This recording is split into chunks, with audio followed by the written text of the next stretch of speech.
आम्हाला इनावाजीला वाजायला ठेवलं का तुम्ही? इकडून तिकडे दिसल्या बातम्या द्यायच्या, विना वाजायचा. काय झालं काय माहिती नारदा. कारण नारदाने तपश्चर्या केली आणि इंद्राने तपश्चर्या बंद करण्याकरता कामदेवाला पाठवलं, अप्सरा पाठवल्या, वाजवणारे पाठवले, पण नारद नाही बोलले. त्या नाचून नाचून निघून गेल्या. आणि तपश्चर्या पूर्ण झाल्या. नारदाला आनंद झाला. आनंदाच्या भरात नाचायला लागले. देव म्हणजे काय झालं नारदा? देव आले तिथे. आले म्हणजे तुला काय समजतो मी काम शिकतो.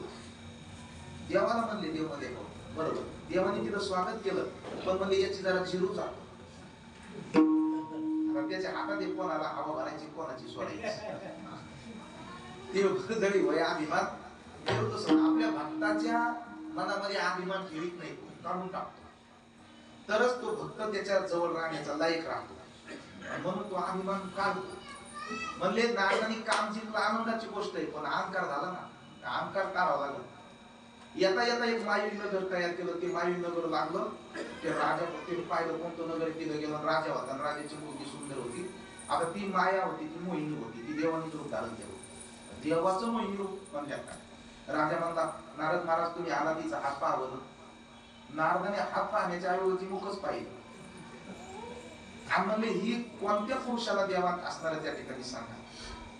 नारदाने तिच्या हातावरती लिहिलं होतं, राजचिन्ह लिहिलेलं होतं, राजाला द्या राजकुमार.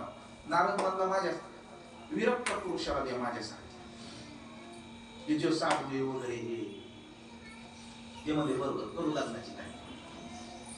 अशा पद्धतीनं काम निर्माण झालं. आणि मग नारद पुन्हा त्या ठिकाणी असणारे पुढे गेल्यानंतर देवाच्या भेटीला गेले. तिथं देवाला त्या ठिकाणी म्हणजे रागवले देवाला. देव म्हणजे काय मिळेल? देवाला म्हणजे देवा आम्हाला नुसतं विनावाजाला ठेवलं का? तुम्हाला 16,108 आम्हाला एक कमी नाही. हे म्हणजे वा जरा आले जरा काम मापा आले.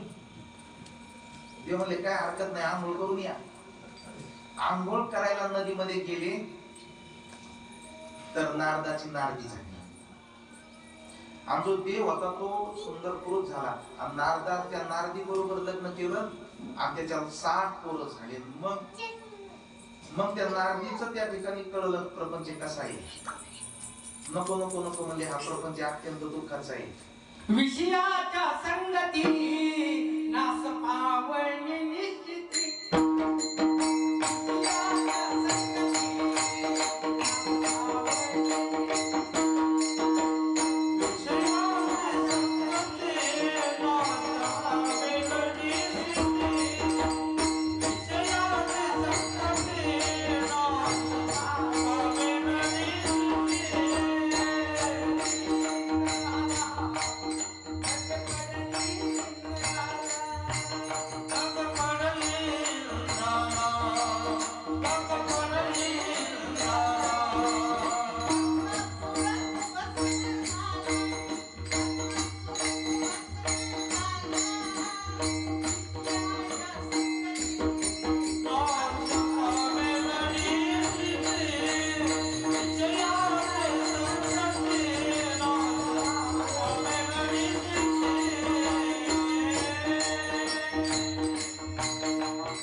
म्हणून मोह अत्यंत कठीण आहे. महाराज ज्ञानोबराय वर्णन करतात की आदिपुरुषाची माया आहे मोह. म्हणजे जे अर्जुनाला मोह झाला ना, अर्जुन होता कसा?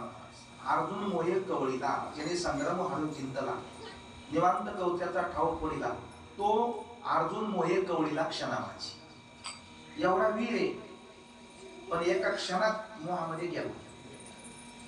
माणूस एवढा वीरसूर असतो की तो गावात गेल्यावर बैठकीत गेल्यावर सगळे लोक त्याला घाबरतात, पण घरी आल्याची मात्र जरा थोडा नर्वस होतो. इतकं नाही सांगत मी. ज्ञानोबराय वर्णन करतात जैसा माता मावल्या हसण्याचा तुमच्या हातात येते सगळं. नाही प्रेमाचाच मोह असतो मला. त्यांच्यावर काही असं शासन नसतंय, पण ते प्रेमाने आकडे गेलेले असतात. दाराशीन पैलवाने कोणत्याच पैलवानाला ऐकत नाही, पण आता लहान लेकरू त्याच आणि पैलवान कुस्ती करायला चालला, लहान लेकरू रांगत रांगत आलं आणि त्याच्या धोतराला धरलं आणि खाली वळलं. बाबा बसा म्हटल्याबरोबर एवढा दारासिंग पैलवान पटकन खाली बसला.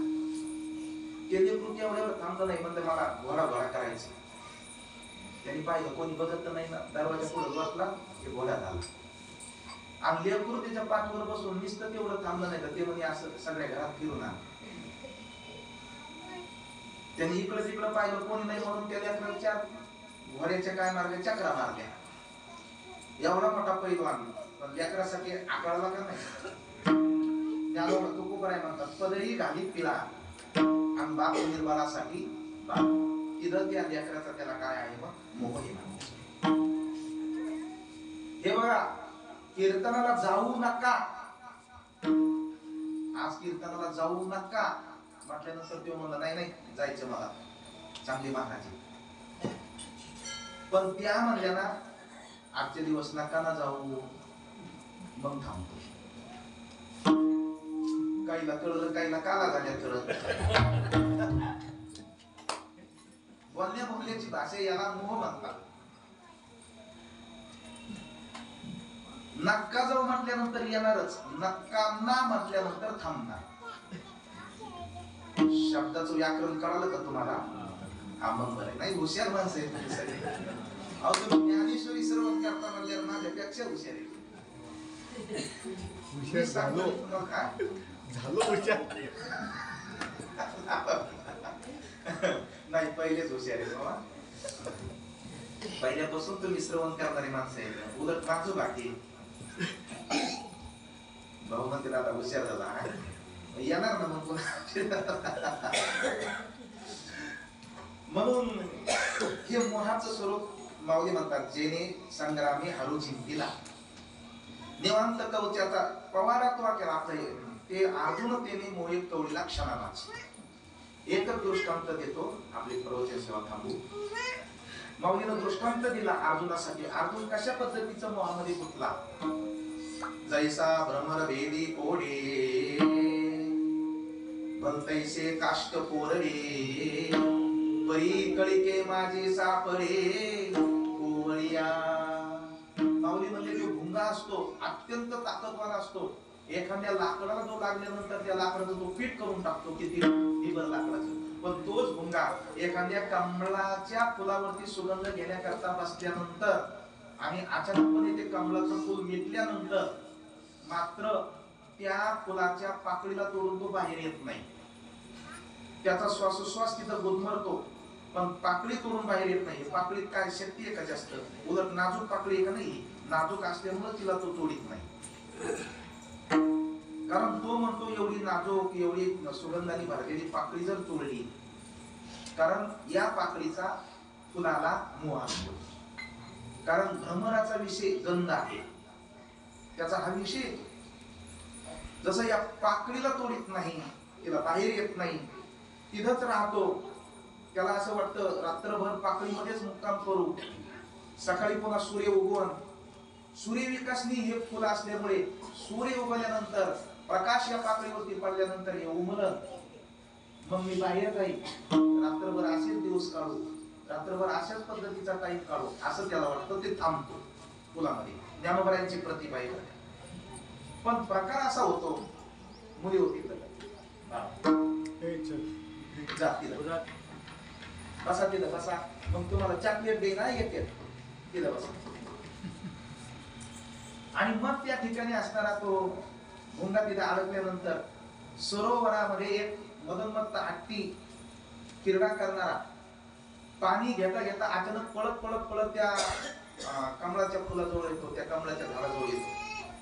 आणि तो हत्ती लिनेने ते कमळाचं फुल सोंडीनं त्या ठिकाणी खेळत खेळत तो हत्ती सोंडीनं ते कमळाचं फुल तोडतं. सोंडीमध्ये ते झेलतं ते हत्ती कमळात. आणि झेलून झेलून त्याचं खेळणं झालं की तो हत्ती ते कमळाचं फुल खाली टाकतो आणि त्याच्यावरती असणारा पायाने ते फुल रगडून टाकतो. फुल रगडत असताना फुलामध्ये जो काही भ्रमर होता, भुंगा होता, तो पण चिरडून त्या ठिकाणी मरून जातो. माऊलीचा दृष्टांत, प्रतिभा किती मोठी. दृष्टांत संपला.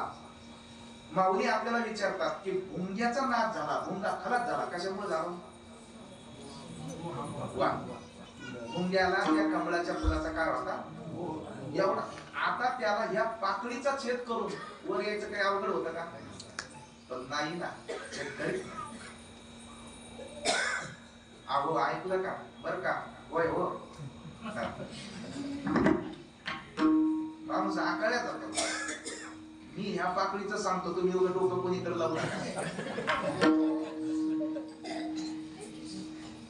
हरी जैसा भ्रमर भेदी कोडे, भलतैसे काष्ट कोरडे, परी कळीते माझी सापरे कोवळिया.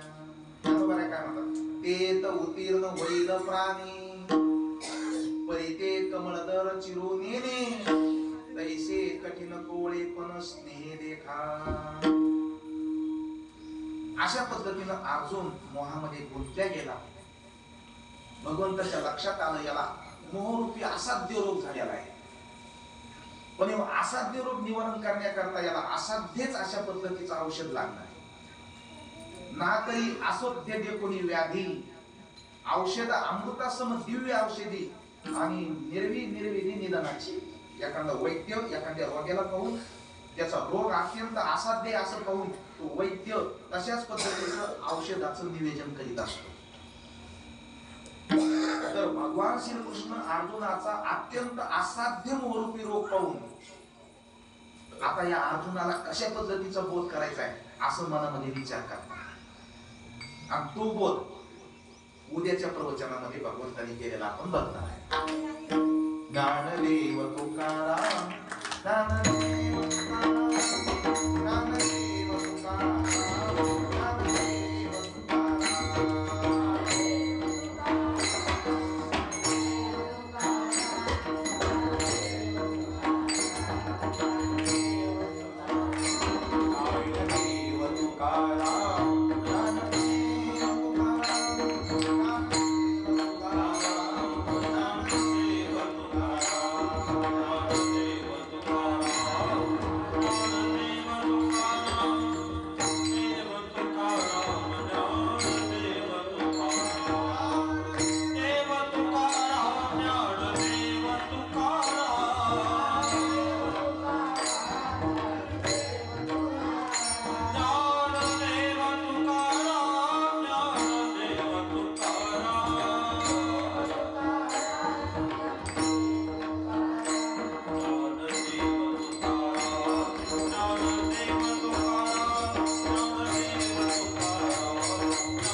ज्ञानराज माऊलींचा जन्म झालेला आहे.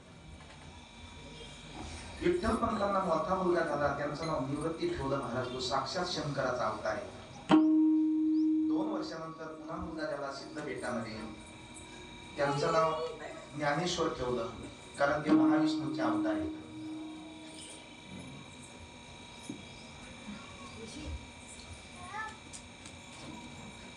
पुन्हा 2 वर्षानंतर मुलगा झाला, त्यांचं नाव सोपान ठेवलं, कारण ते ब्रह्मदेवाचे. नंतर 2 वर्षांनी मुक्ती झाली, आपलं मुलगी झाली, तिचं नाव मुक्ताबाई ठेवलं, कारण ती साक्षात आदिशक्तीचा अवतार. आदिशक्तीचा अवतार असल्यामुळे ती त्या ठिकाणी अश्विन शुद्ध प्रतिपदेला शुक्रवारी संध्याच्या टायमाला मुक्ताबाईचा जन्म आहे. ही मुक्ताबाई मध्ये चित्कला आहे, आदिशक्ती आहे, ती दुर्गा आहे, ती सरस्वती, तीच त्या ठिकाणी असणारी कालिका माता आहे. जे दुर्गेचं स्वरूप आहे ना, आदिशक्तीचं स्वरूप आहे ना, पार्वती मातेचं स्वरूप, ती म्हणजे मुक्ताबाई. अशा पद्धतीनं असणारा 4 देवाचा अवतार झाला महाराज. किती पवित्र कुळ येते. शिवतो निवृत्ती विष्णू ज्ञानदेव पायी सोपांतो ब्रह्ममूळ माया मुक्ताई हे चित्कळाचे दिसते कुमारी. यांच्या प्रभेला त्या ठिकाणी एवढा लक्क प्रकाश, त्यांचं स्वरूप त्या ठिकाणी तेज. ज्ञानराजांचं तेज, निवृत्तीनाथांचं, सोपान काकांचं, मुक्ताबाईंचं हे लेकर त्या पर्णकोटी जवळ महाराज. विठ्ठल पंताकडे बाकीची श्रीमंती नाही, पण ही श्रीमंती आहे ना. अहो तुमच्या लौकिक श्रीमंतीला, नाशिवंत श्रीमंतीला काय करतात? जे नाचणारे साक्षात देवच अवतरले म्हणल्यानंतर ही काय कमी श्रीमंती आहे? अविनाशी श्रीमंती, साक्षात देवाचा अवतार आहे विठ्ठल पंतांच्या पोटी. ते लेकर हळूहळू रांगायले, खेळायले, चालायला लागले. महाराज हे अवतार होते, पण आई वडिलांना आनंद देण्याकरता बोबड बोबड बोलू लागली. तर रुक्मिणी आई साहेबांना आनंद वाटायचा, काय माझं लेकरू बोबड बोबड बोलत नाही. विठ्ठल पंतांना दुःख महाराज, एवढं त्यांचं दुःख होतं, पण दुःखाची वाढ झाली. या असणाऱ्या 4ही देवाच्या अवताराच्या असणाऱ्या त्या मुलाकडे पाहिल्यानंतर थोडं त्यांना शांत बस, थोडं मला थोडं विक्षेप होत सांगता येईल.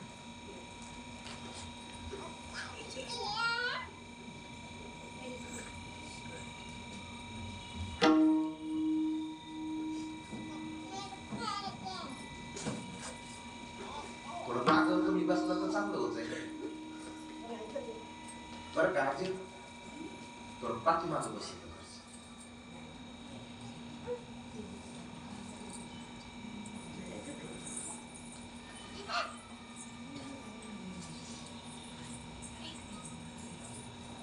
मला ते माझं लक्ष विचलित होते.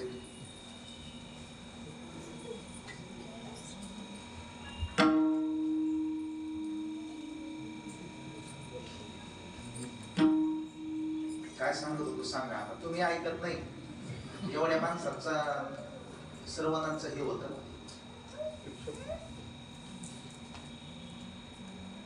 परमार्थ तो नाही पुराची गोष्ट.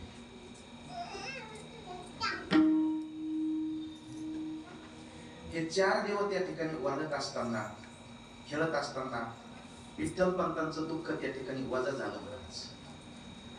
सिद्धपेठामध्ये ते रंगू लागले, खेळू लागले. मोठे होत असताना विठ्ठल पंताला असं वाटू लागलं की आता आपला छळ झाला, पण लेकराचा छळ होऊ नये. या लेकराचा छळ झाला नाही पाहिजे. आणि म्हणून विठ्ठल पंत आळंदीकरांना पुन्हा विनंती करू लागले, जाऊ द्या, आम्ही त्या ठिकाणी गुरुच्या सांगण्यावरून संन्याशांचं त्या ठिकाणी असणार ग्रस्त आश्रम स्वीकारला, कामदोभी म्हणून नाही स्वीकारला. गुरुने सांगितलं होतं म्हणून. पण असे देवासारखे मुलगा जन्माला आले त्या ठिकाणी, त्यांना तरी तुम्ही त्या ठिकाणी जातीमध्ये घ्या, मौजी बंधनाचा अधिकार द्या. त्यांच्यासाठी तरी आम्हाला आळंदीमध्ये प्रवेश द्या.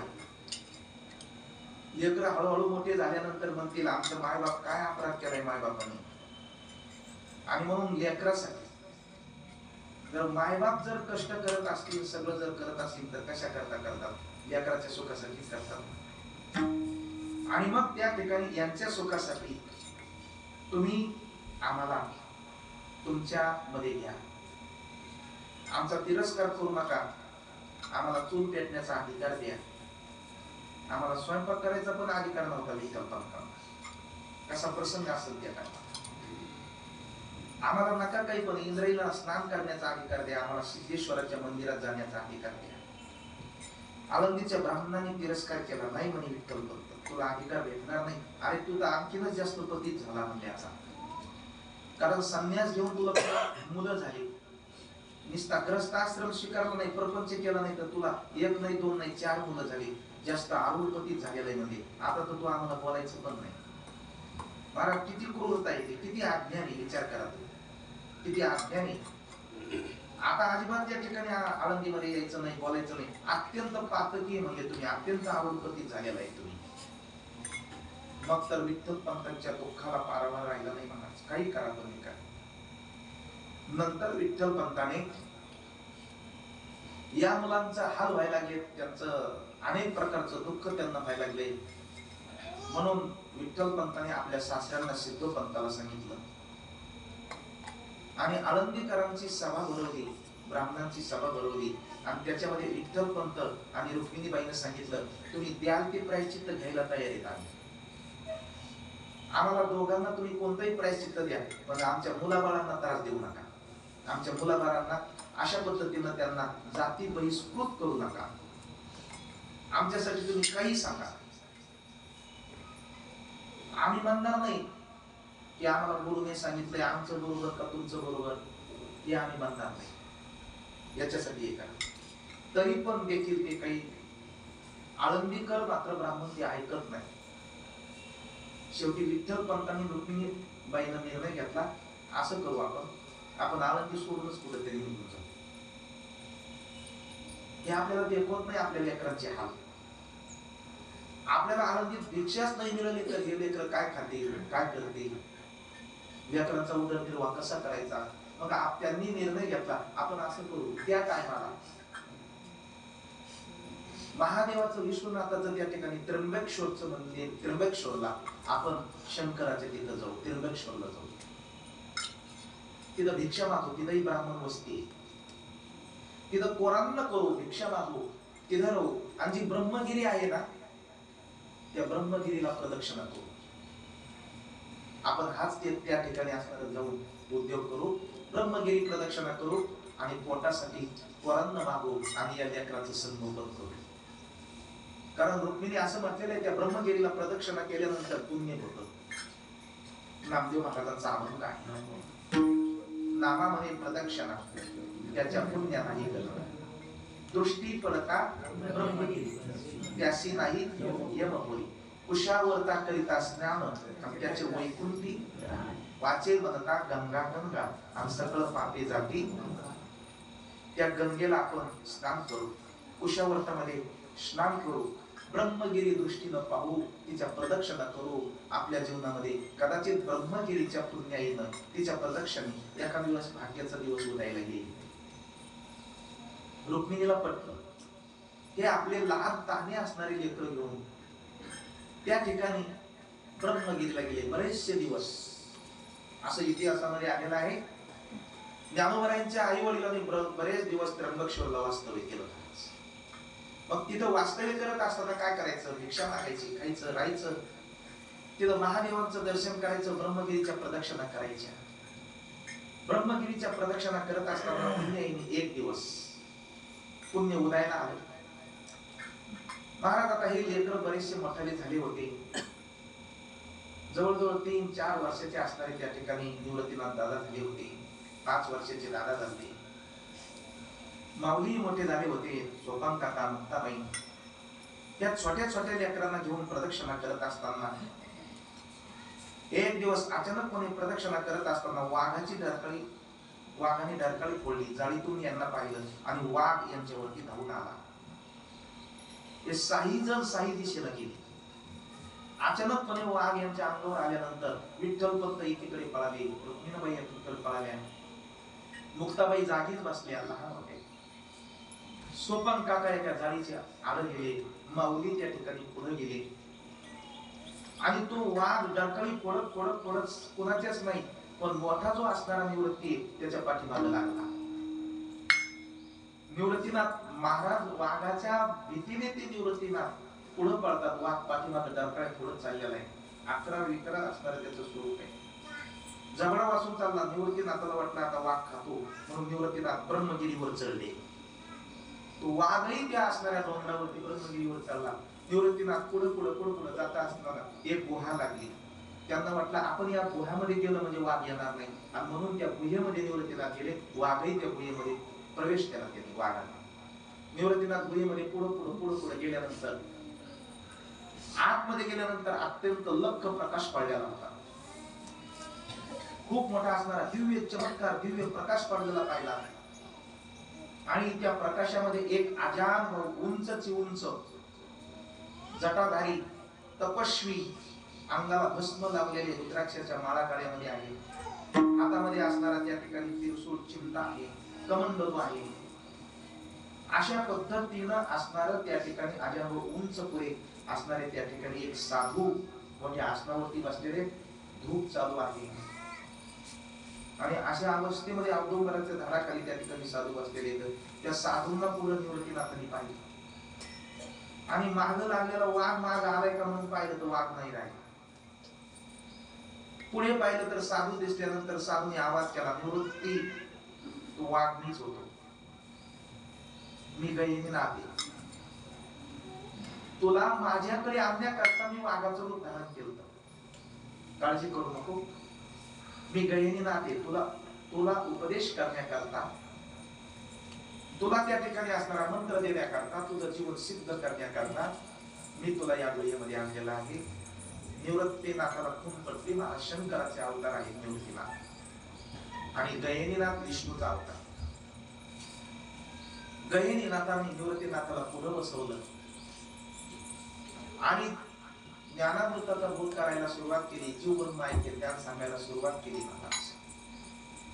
गुरु शिष्यांचा एकांत सुरू झाला. गुरु शिष्यांची भेट झाली आणि गुरु शिष्यांच्या एकांतामध्ये निवृत्तीनाथ आपल्या आई वडिलांना भावांना विसरून गेले आणि गुरुच्या सेवेमध्ये लागले. 1 दिवस झाला, 2 दिवस झाले, 4 दिवस झाले, 8 दिवस झाले. इकडे विठ्ठल पंत ज्ञानेश्वर महाराजांनी सगळ्या असणाऱ्या त्यांनी निवृत्तीनाथांची वाट पाहिली. इकडे तिकडे शोधाशोध केली, ब्रह्मगिरीला त्र्यंबक शोधला, परंतु निवृत्तीनाथाला कुठंच त्या ठिकाणी सापडायला तयार नाही. असं करता करता 1 महिना, 2 महिने, 3 महिने अत्यंत दुःखामध्ये विठ्ठल पंत जीवन. आमचा मोठा मुलगा नक्कीच वाघानेच खाल्ला, पण सांगायचं कुणाला, कारण कोणी बोलत नाही, सगळ्यांनी आम्हाला वाळीत टाकलेले आणि दुःखामध्ये त्या ठिकाणी त्र्यंबक शोधला, जीवन जगू लागले. मला 4 महिने झाल्यानंतर निवृत्तीनाथांना गहिनीनाथांनी सांगितलं, निवृत्ती आता तुम्ही पूर्ण झालेले, तुम्ही जगाच्या उद्धाराकरता आता तुम्हाला पूर्णत्व प्राप्त झालेले आणि तुम्ही ज्ञानेश्वर महाराजांना बोध करा. सोपान काका मुक्ताबाईंना तुम्ही बोध करा. आणि ही आपली जी काही परंपरा आहे ना, ही आदिनाथाची परंपरा आहे. हे आदिनाथापासून आलेलं ज्ञान आहे. आदिनाथ गुरु मच्छिंद्र तयाचा, मच्छिंद्राने बोलत गोरक्ष वळवला, गहेनी प्रसादे ज्ञानदेवा सार आदिनाथाने त्या ठिकाणी म्हणजे साक्षात भगवान शंकरापासून ही परंपरा चालत आली. आदिनाथाचा शिष्य मच्छिंद्रनाथ. महाराज मच्छिंद्रनाथ कोण आहे तर मच्छिंद्रनाथ म्हणजे माशाच्या पोटातून ज्यांचा जन्म झाला ते मच्छिंद्रनाथ. माशाच्या पोटातून कसा जन्म झाला? उपरचेर नावाचा असणारा त्या ठिकाणी एक गंधर्व आहे. उपरिचर नावाचे असणारे त्या ठिकाणी वसू आहे. ते वसू विमानामधून जात असताना अप्सरेला पाहून त्यांचं विस्त्रवण झालं. ते एका नदीमध्ये असणाऱ्या त्या ठिकाणी पाण्यामध्ये पडलं. त्या मेरू पर्वताच्या पायथ्याशी असणाऱ्या त्या गंगेमध्ये पडल्यानंतर त्या पाण्यामध्ये माशी होती, मासुळी होती.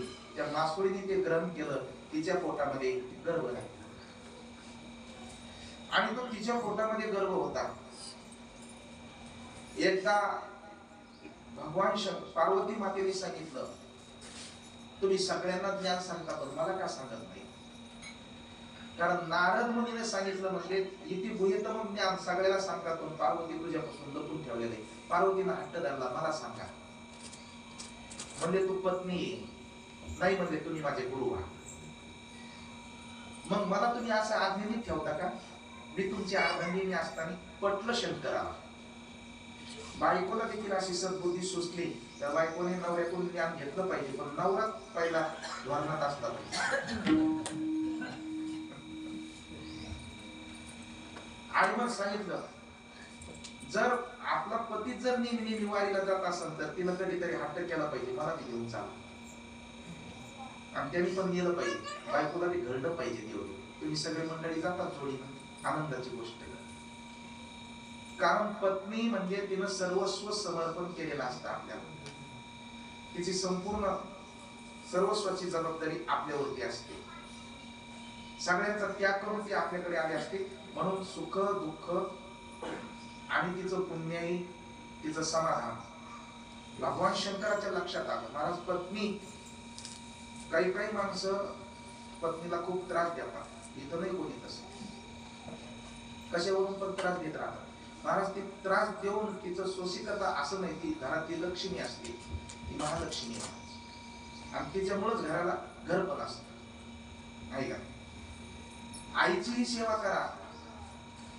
मग पत्नीला नुसतंच तुम्ही नुसतं पायापाशी सांभाळू नका, कारण शास्त्र सांगतं पत्नी सगळी जबाबदारी निभवत असते. प्रसंगाला ती आई होऊन सांभाळ करते आपला, प्रसंगाला ती आपल्या घरातलं मंत्री होऊन ती साथ देत असते, प्रसंगाला दासी होऊन घरातलं काम करत असते, प्रसंगाला सुख दुःखाला खांद्याला खांदा लावून ती उभा राहत असते, प्रसंगाला संकट टाइमी मालकाला ती साथ करत असते, दुसरं कोण साथ करत नसतं. आणि आपली सर्वस्व जबाबदारी घेते. सुभाषित काय म्हणतात, भोजनेषु माता कार्येषु मंत्री करणेषु दासी शयनेषु रंभा इति पत्नीव्रतः. बायको कोणतं कोणतं कार्य निभवते. जेवण करत असताना, आपल्याला जेवण घालत असताना आई होते ती अत्यंत काळजीपूर्वक नवऱ्याची सेवा करते, काय लागत काय नाही लागत. भोजनेषु माता. आपल्या कार्य करत असताना मंत्री होती, ती घरातली मंत्री होती, गृहमंत्री. सगळ्या बायका आहेत ना तुमच्या गृहमंत्री, नाव घेताना चांगलं घेत जा. आता सत्यात, नाशिकच्या सत्यात आमची प्रथा आहे, फुगडी खेळायची दोघांनी आणि फुगडी झाल्यावर नाव घ्यायचं. मला म्हणजे नाव घेण्या सरळ घेतलं म्हणजे आण्यातलं घ्या, तुम्हाला शिकून जातो, तुम्ही पण घेत जा. लांबलंच घ्या म्हणजे आण्यातलं, मग मी घेतलं, जोडलं मी. आपण मी म्हणतो नाशिकचे द्राक्ष, चाळीसगावच्या केळी आहे का नाही, आणि ते जळगावच्या संत्री, आणि रुक्मिणी माझी गृहमंत्री. असं तुम्ही पण तिला गृहमंत्री म्हणी जा.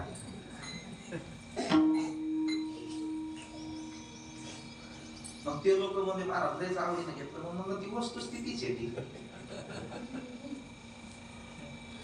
ती गृहमंत्री असते. पत्नी ही काय असते, गृहमंत्री असते. आपल्यापेक्षा घराची काळजी तिला जास्त असते.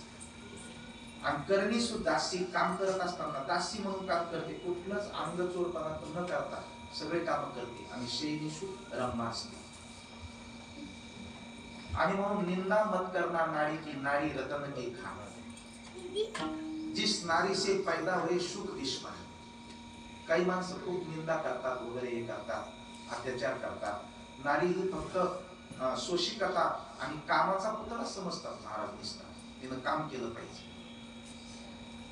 एखाद्या मुलाचं लग्न झालं, घरामध्ये सून म्हणून गेली, तर ती सासू आतोनात ती अपेक्षा करत असते त्या करून, हिनं सकाळपासून संध्याकाळी फक्त कामच केलं पाहिजे, सासूरवास नाही करायचा लगेच. असं या सगळ्या गोष्टी सांभाळल्या पाहिजे. त्या घरामध्ये लक्ष्मी येत असते, नांदत असते, सुख समाधान नांदत असत. आपला विषय बाजूला नाही. कुठून गेलता आपला विषय? वा, महिलांचं कुठून सुरू झालं होते?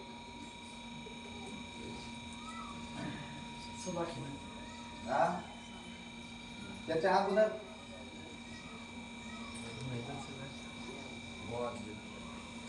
जाऊन आता गंगेला समर्पण.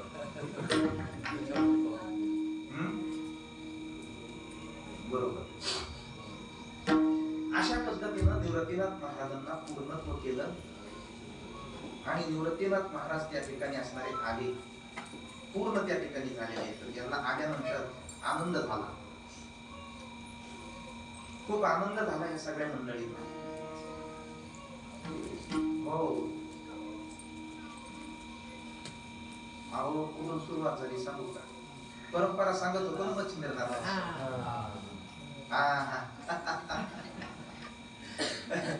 मी हे सांगत होतो, भगवान शंकराला पार्वती मातेने सांगितलं मला पण ज्ञान सांगा. ते गाणं रचिलं वाटतं, मला ज्ञान हो बंदरी भक्त पुंडलिकासाठी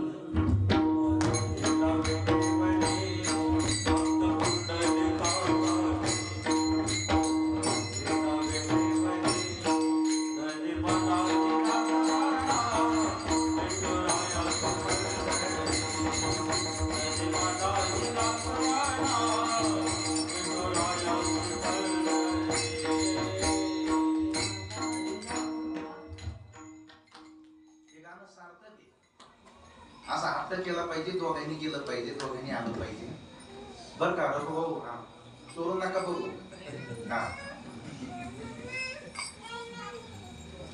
दोघं जात जा, दोघं येत जा पंढरपूरला जोडी जोडी. पार्वती मातेने सांगितलं मला ज्ञान सांगावंच लागणार आहे तुम्हाला. शंकराला एवढा आनंद झाला आतून, परीक्षा पाहण्यासाठी नाही नाही म्हणू लागले. पार्वती मातेचा हट्ट पाहिला, चल म्हणले. ब्रह्मगिरीच्या असणाऱ्या त्या ठिकाणी क्षीरसागराच्या गोरी एकांतामध्ये ज्ञान सांगण्याकरता गेले. पार्वती आई साहेबाला सांगितले बघ मी ज्ञान सांगतो, सावधतेने ज्ञान श्रवण करा. कारण ब्रह्मज्ञान ऐकत असताना, कारण अत्यंत असणार ब्रह्मज्ञान सूक्ष्म आहे, ऐकत असताना कधी कधी आळस येतो, झोप लागत असते. आणि म्हणून स्त्री स्वभावाने तुम्हाला झोप लागेल, घरचं ध्यान येईल ऐका. तर त्याच्याकरता तुम्ही चांगला ऐका. पार्वती माता म्हणजे हो ऐकते. अधून मधून तुम्ही कधी कधी काय करीत म्हणले मला हुंकारा देत जा. पार्वती माता म्हणजे देत जाईल. ज्ञान सांगायला सुरुवात केली महाराज. भगवान शंकर ज्ञान सांगण्यामध्ये एवढे मग्न झाले की त्यांना ज्ञान सांगता सांगता त्यांनाच समाधी लागली. म्हणजे त्यांना त्यांची डोळे झाकून ज्ञान सांगू लागले, ज्ञान सांगण्यात तल्लीन झाले. इकडं पार्वती आई साहेब ज्ञान ऐकत ऐकत अचानकपणे त्यांना पण डोळा लागला, जसा लागतो आपल्याला बी प्रवचनामध्ये. डोळा लागला त्यांना त्या ठिकाणी असणारा आणि त्या झोपल्या. पण हुंकार बंद पडला. पण त्याच ठिकाणी ती मासोळी होती की ज्या मासोळीच्या पोटात मच्छिंद्रनाथ होते. त्या मुलाचा जन्म होणार होता मच्छिंद्रनाथ. मच्छिंद्रनाथांनी हे लक्षात घेतलं की मला आईच्या पोटातच ज्ञान ऐकायला भेटायला गेले. पण पार्वतीनं हुंकार बंद केला, पण मी हुंकार देतो. आणि म्हणून माशाच्या पोटातून हुंकार येऊ लागला. आणि हुंकारा त्या ठिकाणी येत असल्यामुळे भगवान शंकराला वाटलं जागे आता पूर्ण ज्ञान सांगितलं ते. आणि सगळं इतिको येतं. मग अध्यात्म ज्ञान सांगून झाल्यानंतर डोळे उघडून पाहिलं ह्या चांगले झोपले. आणि मग हुंकार कोण देत होतं, तर हुंकार कोण देत होतं म्हणून त्या पाण्यामध्ये पाहिलं तर त्या ठिकाणी त्या माशीच्या पोटातून हुंकार येतो. भगवान शंकर म्हणजे कोणी कोणीतरी दिव्य पुरुष दाखलेला आहे, साधा सुद्धा नाही, अवतारी. पण मला माझं ज्ञान चोरून काय ऐकलं, कोण आहे म्हणून तिरसोळ मारला माशीला. एकदम त्या ठिकाणी तिरसोळ लागल्याबरोबर माशीच्या कानाला तिरसोळ लागलं, कान फाटलं, पोटाला लागलं, त्याच्यातून अंडच बाहेर पडलं आणि त्या अंडातून मुलाचा जन्म झाला. तेच मच्छिंद्रनाथ. मच्छिंद्रनाथ भगवान त्या अंडातून त्या मुलाचा जन्म झाला. महाराज ते रडायला मुलगा त्या ठिकाणी असताना पाहतो आदिनाथाकडे दर्शन घेतलं त्यांनी. कारण तो अवतारी होता, कवी नारायणाचा अवतार होता. कवी नारायणाचा आकाशवाणी झाली, हा कवी नारायणाचा अवतार आहे. तेवढ्या वेळामध्ये एक मासे पकडणारा कामिक नावाचा कोळी तिथं मासे पकडण्याकरता आला होता. आदिनाथाने भगवान शंकरांनी सांगितलं कामिका याला घेऊन जा, येरी तुला पुत्र संतान नाही, तुझ्या बायकोला त्या ठिकाणी याचं संगोपन करायचं सांग, योग्य वेळ आल्यानंतर हा मुलगा निघून जाईल. त्या ठिकाणी त्या कामिक नावाच्या कोळ्याने हा मुलगा नेला. त्या पत्नीला अत्यंत आनंद झाला, कारण वय झालं पण मुलगा झालेला नव्हता, होणारही नव्हता. हे दैदिप्यमान तेजस्वी मुलगा, अवतारी मुलगा पाहिजे. तिला स्तनाला पाना फुटला आणि तिनं संगोपन केलं. हेच मच्छिंद्रनाथ हळूहळू मोठे झाले. नंतर कामिका बरोबर मासे पकडण्याकरता कामिक असणारा तो कोळी त्यांना मासे पकडला सहाय्य करण्याकरता त्या नदीला तिला घेऊन येत होता. गंगेला घेऊन यायचा, जाळं टाकायचा कामिक आणि मासे पकडून वरती त्या भांड्यामध्ये टाकायचा. त्या मुलाला सांगायचा हे भांड सांभाळ. पण मच्छिंद्रनाथ माशाच्या पोटातून जन्म झाला म्हणून त्यांना मातृकुळाचं दया निर्माण झाली. अरे अरे म्हणजे आपल्या मातृकुळाचा नाश करायला लागले आमचा बाप. आणि म्हणून याने मासे पकडायचे, त्या भांड्यात टाकायचे आणि मच्छिंद्रनाथाने त्या लहान बाळाने ते मासे उचलायचे, पाण्यात सोडून द्यायचे. कामिक बाहेर आले, म्हणजे किती मासे होते काय झाले, म्हणजे सोडून गेले. म्हणजे राग आला, मुलाला तोंडात मारले. तोंडात मारल्याबरोबर मच्छिंद्रनाथाला पश्चाताप झाला. मच्छिंद्रनाथ राग निघून गेले. थेट जे निघून गेले ते बद्रिका आश्रमाला गेले आणि तिथं जाऊन तपश्चर्या केली. दत्तात्रय भगवंत प्रसन्न झाले आणि दत्तात्रयाने सांगितलं सिद्ध पुरुष कवी नारायणाचा अवतार असतो. तुला बोध पहिला गर्भामध्येच झालेला आहे, मासोळीच्या पोटामध्ये. तुझा जन्म मासोळीच्या पोटातून झाल्यामुळे असल्यामुळे तुला मच्छिंद्रनाथ नाव प्राप्त झालं. आणि दुसरा बोध मच्छिंद्रनाथाला दत्तात्रयाने दिला. तेच मच्छिंद्रनाथ सिद्ध पुरुष झाले. नंतर सिद्ध पुरुष होऊन जगामध्ये फिरू लागले आणि त्या ठिकाणी या ब्रह्मज्ञानाचा प्रसार प्रचार त्या ठिकाणी करू लागलेले आहेत. सगळीकडे त्या ठिकाणी भक्तीचा प्रसार करू लागलेले आहेत, मंत्राचा प्रसार करू लागलेले आहेत, सगळ्या लोकांना उपदेश करू लागलेले, सर्वांना सुखामध्ये सुख समाधान देत देत त्या ठिकाणी एक बंगाल देशामध्ये असणारं ते उज्जैन नावाचं गाव आहे, त्या ठिकाणी ते गेले. गौड नावाचा ब्राह्मण होता, त्याची पत्नी होती सरस्वती नावाची. मी ही परंपरा सांगायला महत्वाची केली. त्या सरस्वतीला मुलबाळ झालं नाही. मच्छिंद्रनाथ अलक निरंजन भिक्षांदे म्हणून त्या सरस्वतीच्या दारामध्ये जाऊन भिक्षा घेण्यात आली. त्या सरस्वतीनं विचारलं, बाई भिक्षा द्या. त्यावर तिनं प्रश्न केला, म्हणजे महाराज मुलबाळ होत नाही, एवढं वय झालं पण मुलबाळ नाही. मच्छिंद्रनाथाने तिच्याकडे पाहिलं, दया आली मच्छिंद्रनाथाला. मच्छिंद्रनाथाने झोळीत हात घातला, आपली असणारे त्या ठिकाणी भस्म काढलं, सूर्य मंत्र टाकला आणि सांगितलं, हे भस्म खा. पतीशी शयन केल्यानंतर या भस्मापासून तुला दिवस जातील आणि याच्यातून दिव्य असणारा त्या ठिकाणी तुला मुलगा होईल. आणि नंतर मी 12 वर्षांनी काही दिवसांनी त्या ठिकाणी इथं आल्यानंतर तो मुलगा माझ्या स्वाधीन कर, तुझ्याही कुळाचा उद्धार करीन आणि माझाही शिष्य होईल.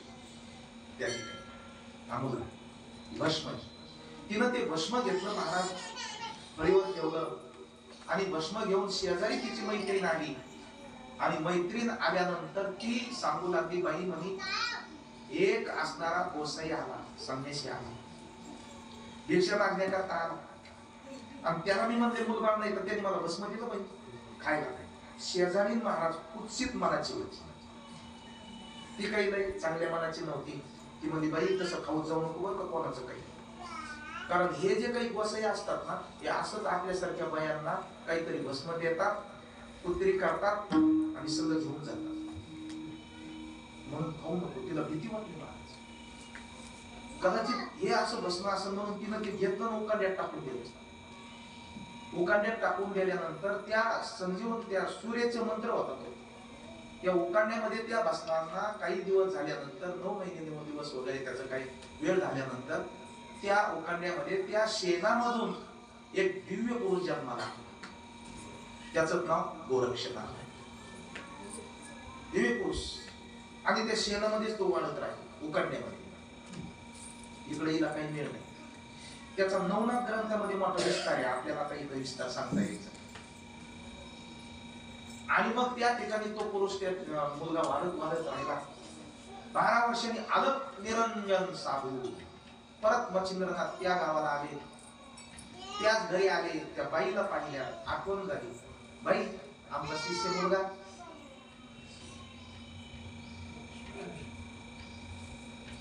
आमचा शिष्य असणारा त्या ठिकाणी मुलगा मोठा झालाय ना. तर त्या ठिकाणी त्या बाईने सांगितलं, नाही बाबा मी काही भस्म खाल्लं नाही म्हणे. का? तुमच्यासारख्याचा काय भरोसा आहे म्हणे, कारण शेजारी आली आणि तिनं सांगितलं कुठे असते ते भस्म कुठे म्हणे, मग ते उकांड्यात टाकलेलं आहे म्हणे. मच्छिंद्रनाथ त्या उकांड्यावर गेले, उकांडा उकरला. गोरक्षनाथ त्या ठिकाणी 12 वर्षातून हे उकांड्यातून निघले. अलक निरंजन साधू, चलो गोरख मच्छिंद्राय. मच्छिंद्राने सांगितलं, गोरख निघा आता बाई.